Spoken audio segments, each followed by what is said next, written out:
Hello friends, एक short सा video है reperfusion injury to the heart या reperfusion injury to the myocardium. ये कॉन्सेप्ट बताने के पहले आपको एक छोटे से बैकग्राउंड बता देता हूं। सोचो कि बॉडी के किसी ऑर्गन में या पूरी बॉडी में ही कह लो कोई डेफिसिट है या कोई डेफिशिएंसी है, कहीं पे ब्लड फ्लो कम हुआ है या समझ लो बॉडी में किसी विटामिन की डेफिशिएंसी है। तो जब आप उस डेफिशिएंसी को ओवरकम करेंगे बाय सप्लाइंग इट, रीसप्लाइंग इट, जैसे ब्लड फ्लो री एस्टैब्लिश कर लिया या कोई विटामिन कम है तो वो दे दिया बाहर से, तो फंक्शनिंग फिर से नॉर्मल होनी चाहिए, right? I mean that's the common sense. In this case what happens is blood flow to a part of the myocardium is lost, यानी इश्चेमिया होता है हार्ट में, किसी पार्ट ऑफ द मायोकार्डियम में या हार्ट में।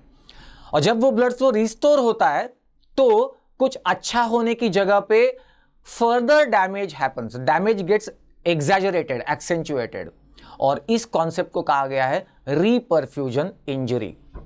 तो चलिए समझते हैं कि ये रीपरफ्यूजन कैसे इंजरी कैसे होती है और उसकी फिजियोलॉजी या पैथोफिजियोलॉजी क्या है। सबसे पहले एक जस्ट मैंने उसका एक कोर कॉन्सेप्ट लिखी हुई है, high ICF calcium is injurious to the health of previously ischaemic myocardium. देखिए, आपको ये तो पता है कि इंट्रासेलुलर कैल्शियम ज्यादा होना ये वैसे भी किसी सेल के लिए डैमेजिंग ही होता है। वो माइटोकॉन्ड्रिया में चला जाता है या किसी दूसरे ऑर्गन में चला जाता है और ये दूसरे ऑर्गेनेल में चला जाता है और ये डैमेजिंग होता है सेल के लिए। इंट्रासेलुलर कैल्शियम हमेशा लो ही रखना चाहिए। हार्ट के कॉन्टेक्स्ट में उसका एक एडिशनल रोल है जो हम देखेंगे इस टॉपिक में। So, let's understand what happens during the ischemia. Let's say there is ischemia, मतलब कि loss of blood flow to some part of the heart, some part of the myocardium, उसका blood flow अचानक रुक गया है, बंद हो गया है। अब ये बात आपको अब हमेशा के लिए याद रखनी पड़ेगी कि जब भी blood flow loss होता है, ऑक्सीजन सप्लाई कम पड़ जाता है, हाइपोक्सिक सिचुएशन हो जाती है, तो सबसे पहले हिट होने वाला जो होता है वो होता है सोडियम पोटेशियम पंप। और ऑब्वियस बात है, सोडियम पोटेशियम पंप एक एटीपेज है और उसको कॉन्स्टेंटली एटीपीज चाहिए होती है काम करने के लिए। तो अगर ऑक्सीजन नहीं आएगा तो एटीपीज नहीं बनेगी और ये पंप काम नहीं कर सकेगा। So always the first one to be hit या जिसका फंक्शन बंद पड़ता है वो है सोडियम पोटेशियम पंप।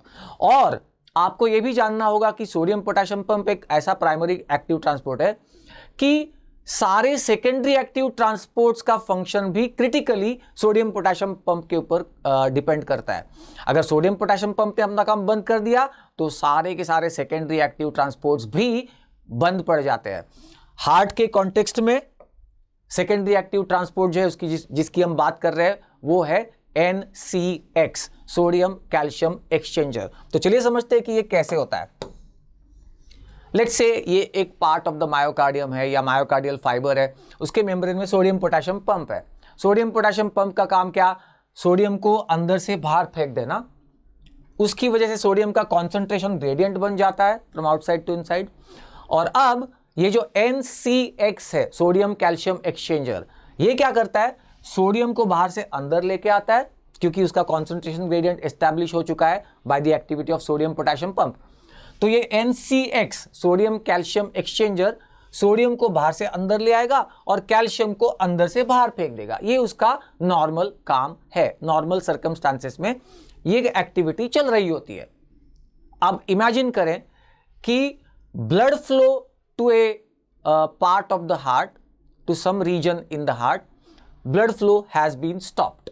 इश्चेमिया हो रहा है उस पार्ट में, loss of blood flow, loss of oxygen supply to that part. तो सबसे पहले कौन हिट होगा? सोडियम पोटेशियम पंप, उसका काम बंद पड़ेगा। अगर उसका काम बंद पड़ गया तो सोडियम का कॉन्सेंट्रेशन ग्रेडियंट एस्टैब्लिश नहीं हो पाएगा, तो NCX उसका काम भी बंद पड़ जाएगा। और ये तो हमने देखा कि उसका काम क्या था?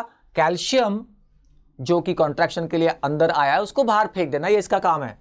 अब ये वो काम कर ही नहीं सकेगा। अब देखिए, बात यह है कि कैल्शियम इंट्रासेलुलरली यानी मायोकार्डियल फाइबर्स में एक्यूमुलेट होता जाएगा, उसका कॉन्सेंट्रेशन बढ़ता चला जाएगा। यह है इश्चेमिया का इफेक्ट। ओके, अब इमेजिन करें कि इश्चेमिया है, एक तरफ वहां के रीजन में मायोकार्डियल फाइबर्स काफी वीक और फ्राइबल है, वो कॉन्ट्रैक्ट भी कर नहीं पा रहे, क्योंकि देखिए एक्टिन मायोसिन इंटरैक्शन के लिए भी एटीपीज लगती है, कॉन्ट्रैक्शन के लिए लगती है, तो वो कर नहीं पा रहे, ऑक्सीजन नहीं, एटीपी नहीं, यहाँ पे एकदम वीक और फ्राइबल फाइबर्स ऐसे बन गए वहां पे। और अचानक से इस रीजन में ब्लड फ्लो रीएस्टैब्लिश हो जाता है, reperfusion, perfusion is reestablished, blood flow आ जाता है, ब्लड फ्लो के साथ साथ ऑक्सीजन और न्यूट्रिएंट्स भी आने लगते हैं, तो अब एटीपीज बन सकती है। तो अब क्या होगा, अब यहां के फाइबर्स जो है वो कॉन्ट्रैक्शन स्टार्ट करेंगे, लेकिन दिक्कत यह है कि ये प्रिंसिपल आपको पता ही होगा, strength of contraction of A muscle, any muscle, skeletal हो चाहे कार्डियक हो, strength of contraction depends on the amount of sarcoplasmic calcium.